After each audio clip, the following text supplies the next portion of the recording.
Applying firm continuous pressure stops bleeding. Depending on the situation, the location of the wound, and the equipment you have, you may use direct pressure, a tourniquet, or both to control life-threatening bleeding.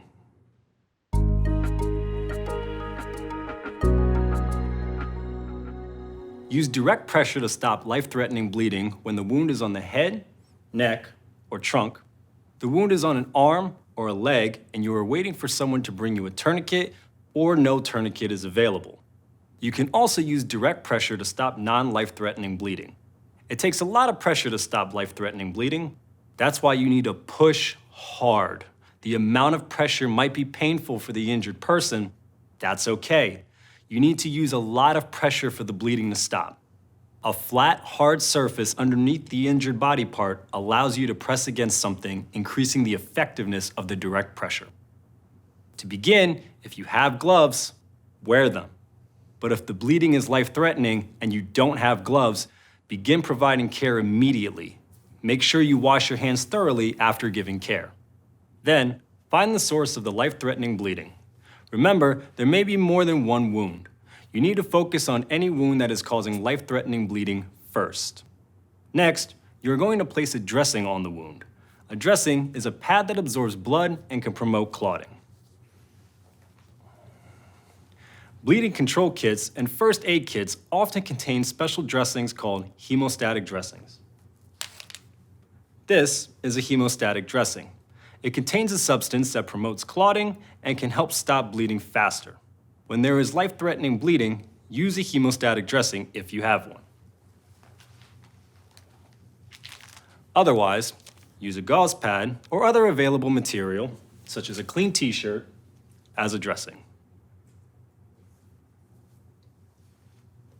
The technique of applying direct pressure is the same regardless of the type of dressing you use.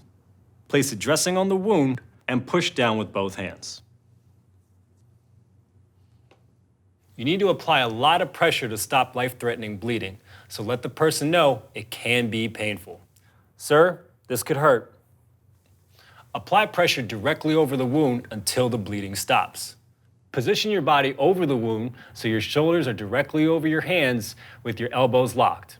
If you have been trained in CPR, you might recognize this position. Push down, using your body weight to increase the pressure.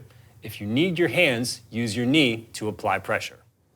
If blood soaks through the original gauze pad, you don't need to do anything, but you can apply an additional gauze pad and continue direct pressure. If that gauze pad becomes soaked, you can remove that one and replace it with a new pad.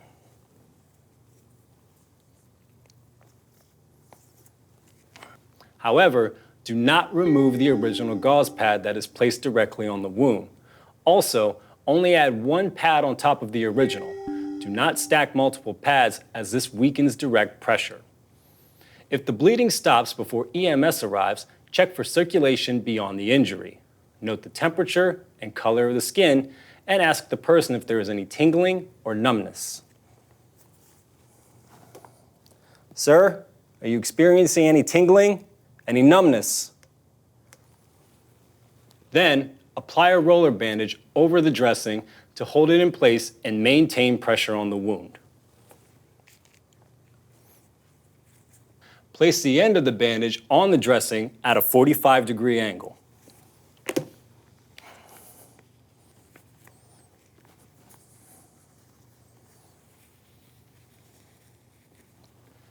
Continue wrapping the bandage over the dressing.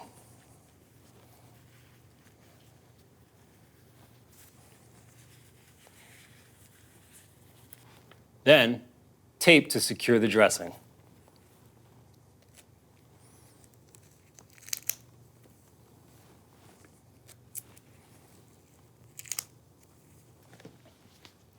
Check again for circulation beyond the injury.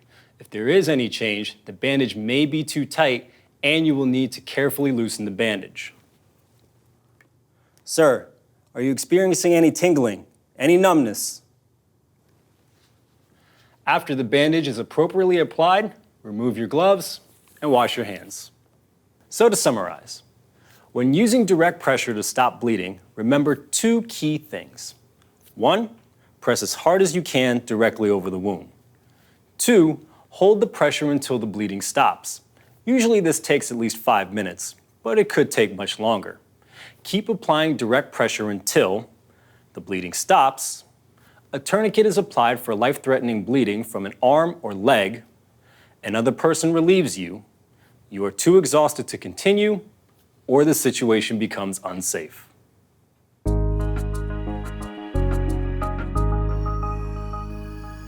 For life-threatening bleeding on an arm or leg, use a tourniquet. While waiting for a tourniquet, or if a tourniquet is not available, use direct pressure. There are different types of tourniquets available. All work by applying pressure. If you have gloves, wear them. But if the bleeding is life-threatening and you don't have gloves, begin providing care immediately. Make sure you wash your hands thoroughly after giving care. Remember, the person may have more than one wound. Find the source of any life-threatening bleeding and care for that wound first. This is a windlass rod tourniquet. It has 4 parts: a strap, a buckle, a rod, and a clip with a triangle fastener. To begin, place a tourniquet 2 to 3 inches above the wound.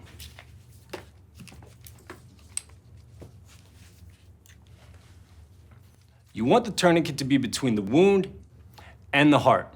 Avoid placing the tourniquet on top of the wound or on a joint. Warn the person that tightening the tourniquet may be painful, but it is necessary to control the bleeding. Sir, this may hurt. Attach the buckle or pass the end of the strap through the buckle. And then think, pull, twist, clip. Pull the free end of the strap until the tourniquet is as tight as you can get it around the limb. Some tourniquets may allow you to fasten the strap back onto itself after you have pulled it as tight as possible. Twist the rod to finish tightening the tourniquet. Keep twisting the rod until the bleeding stops or until you can't twist it anymore. Don't stop even if the person complains of pain. Then, clip the rod in place to prevent it from untwisting.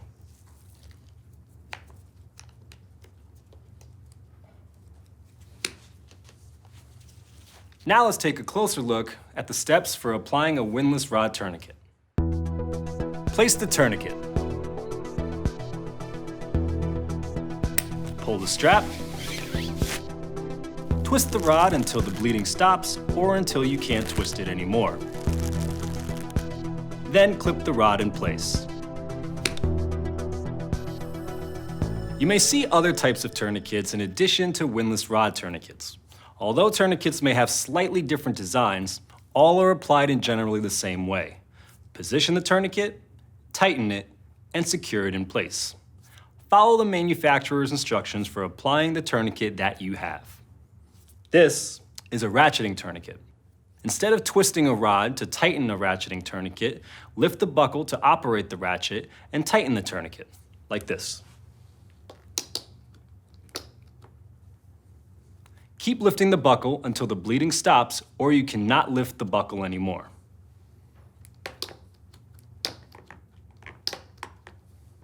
Ratcheting tourniquets are self-securing. No matter what type of tourniquet you are using, you can apply a second tourniquet if you've tightened the first tourniquet as much as you can, but the bleeding hasn't stopped. Apply the second tourniquet above the first, closer to the heart. After you've applied the tourniquet, don't loosen or remove it. That should only be done by a medical professional. A properly applied tourniquet can save a life.